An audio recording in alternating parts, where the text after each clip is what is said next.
Welcome back. It is Thursday, June 22nd, in the MLB. Our three favorite picks are on the way. It's Austin, joined by Logan. Let's recap yesterday. It was an 0-2 day. My first five same-game parlay hot streak came to an end, hence why the Octopus shirt is not on today. And the Mariners -1.5. Their offense just did not show up. You won't see us betting anything on the Mariners unless it's an under, probably until after the All-Star break. And then we had our last pick, which was the Phillies game that did get postponed. So only an 0-2 day. So let's bounce back today. No excuses.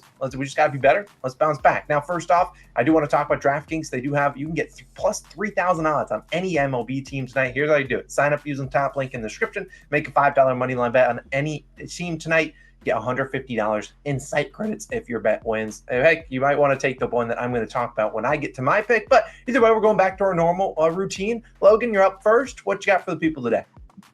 Yeah, we're going to a total yesterday. Sides clearly did not work out in our favor yesterday.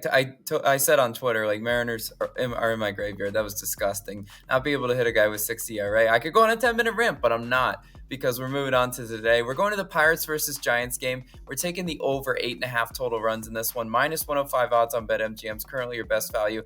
I do really like this total, and it kind of does stick out, because if you look at the last two games of the series, they have went under this line. And we've seen good versions of these pitchers recently, the two starting pitchers today. The total is 8.5, I believe, in this one, because the books know what each of these two pitchers are capable of when they don't have their A game. Sometimes you watch a pitcher and they just simply don't have it. And like Luis Castillo last night, I knew by the second inning he didn't have it. And I think we could really see versions of each of these two pitchers do that today. And they're facing very capable offenses, right? I'm not asking for runs from the A's or the Royals in this one. I'm asking for runs from the Padres, first of all, against Alex Wood. Alex Wood, 4.11 ERA and a 1.46 whip on the road or at home. I mean, look at those numbers.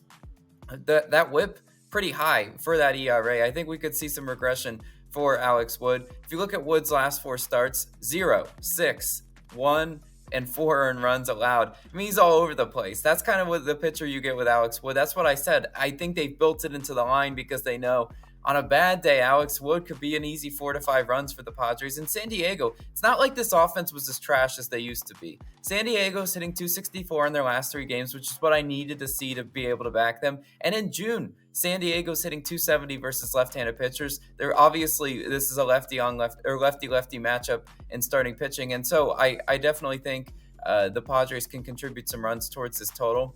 Now, who's starting for the Padres?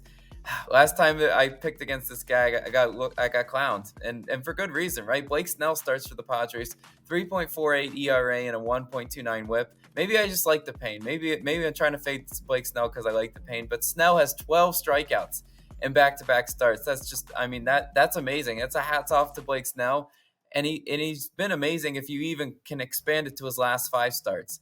But this Giants offense can present problems to him. You know, he carved up the Rays in his last start. He just absolutely cooked them. The Rays looked like they didn't even know a plan of attack, and they just went up there and kind of were swinging at air. They didn't know really what to expect.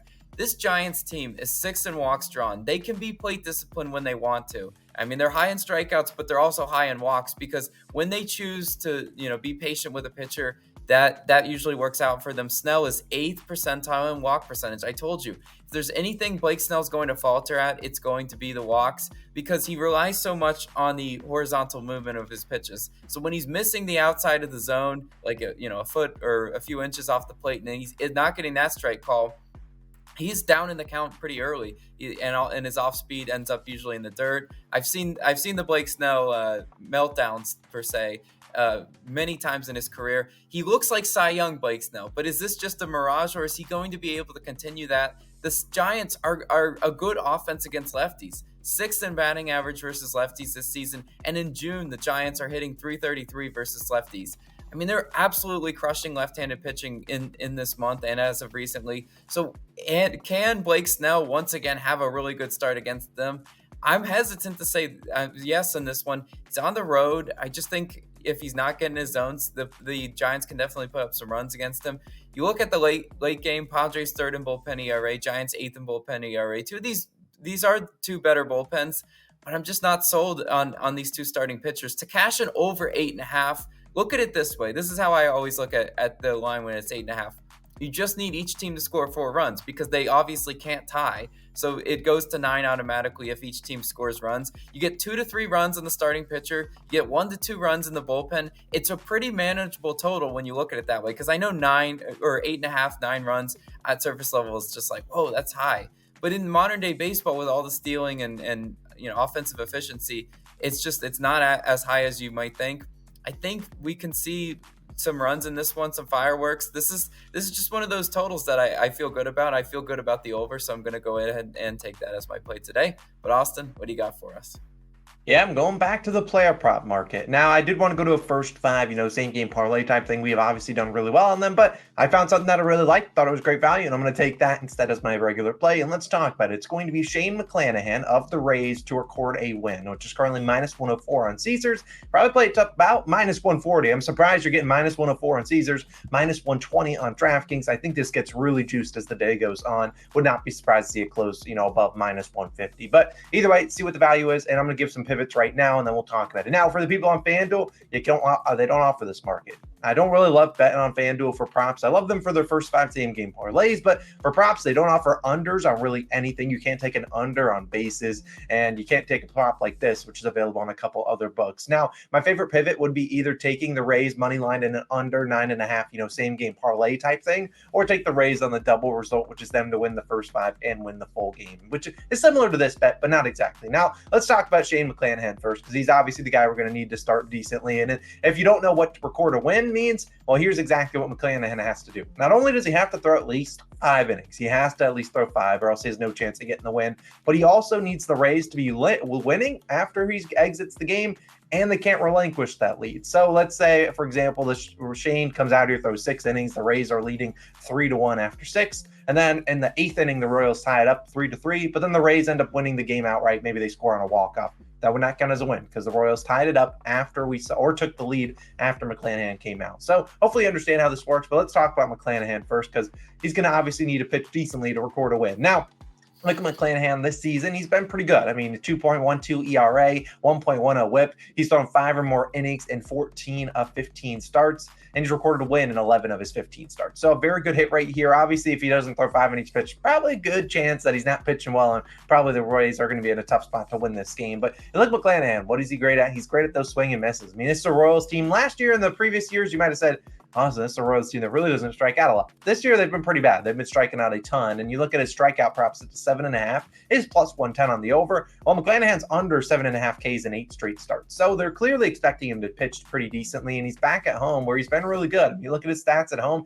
even better than his regular season stats. I mean, 1.64 ERA, a 0.86 whip. So he's been really good. And he's allowing just a 177 batting average at home. He's going to give up a home run here and there, but if he can limit the base runners and solo home runs, I'm fine with it there. I mean, you look, like I said, swing and miss is his thing. 91st percentile whiff percentage, 86th percentile in chase rate, 76th percentile in K percentage, and 70th percentile in expected batting average. So he's been really good. Now, if you look at his expected ERA, the books and Baseball Savant do expect him to get a little bit of a negative regression come his way, but we looked at McClanahan last year. He was really good. He's been really good this season. And if the Royals give him that regression, well, hey, tip my cap to him. I think McClanahan will come out here, pitch pretty decently. And even if he doesn't pitch too well, we need some offense from the Rays, and I certainly think they're capable of getting that done. Now, you look at the Rays, I really only like to trust this team at home. At home, 3rd highest OPS, 2nd most runs scored just in general, 2nd most scored at home, and they have the 9th best batting average. Look, this is a team at home. So, look, this is a team in the Rays that their offense hasn't been humming when they started off the season scorching out the first 12, 13 games of the season, but it's still a team that has the firepower to score, and I certainly think they can give Mr. McClanahan some run support, because obviously McClanahan can pitch a gem, he can throw a no-hitter, but if they don't score any runs, he's not getting the win. But let's talk about who's going to be on the other side for the Royals. There's no really specific pitcher. They have a guy that's going to start, but it's more of a bullpen game. And while sometimes bullpen games are hard to predict because I can't really say, hey, this pitcher is going to throw 6 innings, and if he doesn't, he's probably getting rocked. They're going to throw a bunch of different guys at the Rays, but sometimes that's good, sometimes that's bad. I mean, sometimes it's helpful when you see a pitcher a couple times, know the pitches that are coming your way, but also at the other time, you could have a guy that's carving him up, but he's only going to throw 2 innings, and then you got a new guy come in, and all it takes is one guy to just be not on his A game, and he gives up 3 or 4 runs, and the Rays are in a good spot. But you look at the Royals, since the bullpen game, third worst bullpen ERA at 4.82, third highest whip at 1.47, and the third most walks as well. Tampa Bay is a team that averages the most steals per game. So this is a Rays offense, which is why we don't take nerfies with them, because when their guys at the top of the lineup especially get on base, they're always stealing, going to second, putting themselves in scoring position, which is good for us because we need them in scoring position. We need the Rays to get those timely hits, and I certainly think they can. I don't think we're lucky enough to get the Rays as a sweat-free bet, but I certainly think Shane throws at least 5 innings, and I think the Rays got a good chance to not only win this game, but at least give McClanahan a little bit of run support, and then we need their bullpen to hold it down. Wouldn't be surprised if the bullpen did, falter a little bit. They've done that before, but I'm hopeful that they get a little bit of run support. Shane's outs prop sitting at about 18.5, so they expect him to go at least 6 innings, maybe even 7, which would be even better for us if he's pitching later. But look at a Rays team that's like minus 400 on the money line. I think they come out here. Shane McClanahan records a win for this team, minus 104. I think it's honestly that it's not going to be minus 104 by first pitch, but I really like this one. But Logan, I believe you know what time it is. It is the return of Nerfy Nation. It's time, baby. We're bringing out the flags, and we need a winner in the worst way. Now, we're not going to bring the music. Maybe the music was the bad vibes. We're just all superstitious over here, but it's a good one, and we're going to talk about this Nerfy. If this one doesn't lose, we'll probably take a little break because obviously Nerfies are pretty hard to come by this season. But we really like this one, and we wouldn't be returning if it was just to pick a random one. You'll like the one that we're on, and here it is. We're going to Pirates versus Marlins, taking the no-run first inning, minus 120 on BetMGM, just asking for 6 quick and easy outs. Now, let's talk about this one because obviously these are two offenses that are, the Marlins are an offense we always target for the Nerfies, but the Pirates are an offense that's really struggling recently, and they're going to come up first in the top of the first. And you look at Braxton Garrett, who's going to have to get his first 3 outs. He's 10-3 on Nerfies. The Pirates 22nd in first inning runs, and the Pirates have Nerfied in 7 straight games. This offense just doesn't look great. No idea if Brian Reynolds, who's been out day-to-day with a back issue, plays. Andrew McCutchen been out too. So this top of the lineup is just mixing up. I don't really know what the Pirates are doing a whole lot, but hopefully it would be on brand for the Pirates to figure it out today on a Nerfy. But I think Braxton Garrett can do his job, get us those first 3 outs. Who's on the other side, Logan? Mitch Keller starting for the Pirates today. Mitch Keller 9-6 on no-run first innings. The Marlins 30th in first inning runs. This is a Marlins offense that we've been targeting no-run first innings. If you want to go hedge this one, just go bet it with a Luis Ariz. Just go bet Luis Ariz to get a hit first at bat because he'll be on base for us. The Marlins have Nerfied in 4 straight, even despite Luis Ariz being so good at the top of that order. The over/under set to 7.5, right in the range we do like to pick these. I think this one stands a really good chance of cashing. Look, with these two offenses, we have to take a chance on it. If the Nerfy doesn't pan out, the Nerfy doesn't pan out. But with these two offenses, I think it stands a really good chance of cashing. I just watched the Pirates yesterday have all sorts of scoring problems. I watched them the day before that have all sorts of scoring problems. So we just need Braxton Garrett to be dialed in. We need Mitch Keller to be dialed in Austin. I think we're flying these flags.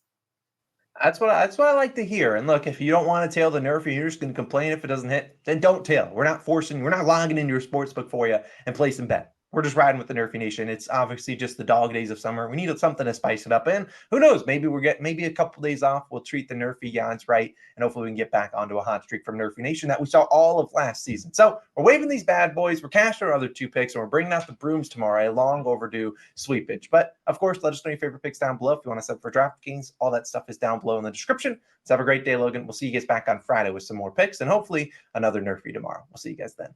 Peace.